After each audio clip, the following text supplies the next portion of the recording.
Recently, we had a presidential election, as you all know, and that's because we have a democracy where we vote for the leader of our country. Now, all adults vote for who they think is a better candidate, right? Well, no, not at all. Actually, according to CNN, only 55% of eligible voters cast their ballots. 55%. What does this say to our kids? I think it's telling today's youth that our right to vote is insignificant. Now, I happen to know a thing or two about politics and my government, but this knowledge did not come from my school and came from my parents. We talk about certain issues and how they'll affect us and how they make us feel. My brother and I even get to go to the polls with their parents and see the actual voting ballots. However, this experience is not typical for most families. A child's civics education, the knowledge of how politics and government works, is important early in life to help them understand their rights and duties as a citizen. This knowledge will also help them understand why they should care. They are, after all, the next generation to vote. And we want this next generation to help raise percentages in active voters. Plus, who knows? An early understanding could ignite a greater interest. One of us could be our next mayor, or even president.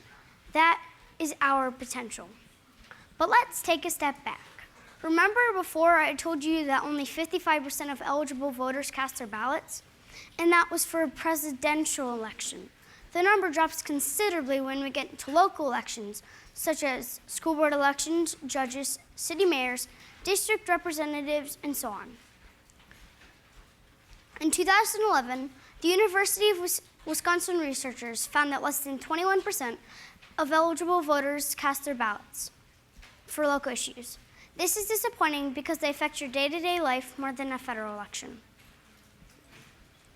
In 2014, the last time 8th grade students were required to take the NAEP on a scale from basic, proficient, and advanced, 8th graders averaged just above basic. Students at the basic level should be able to identify historical people, places, and events. They should also have a beginning idea of political concepts. I am here today to ask for your help in spreading the word that our kids need a civics education starting at a much younger age. I can't help but ask why we aren't taught this until high school.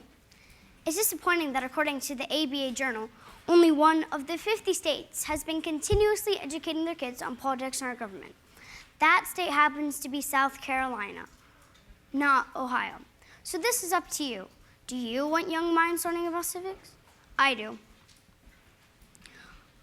According to Science News, the U.S. is ranked 31st out of 35 developed countries in voter turnout. I would like to know, in the future, the U.S. is ranked number 1, and one of the best ways this can happen is to ignite a greater interest starting at a younger age.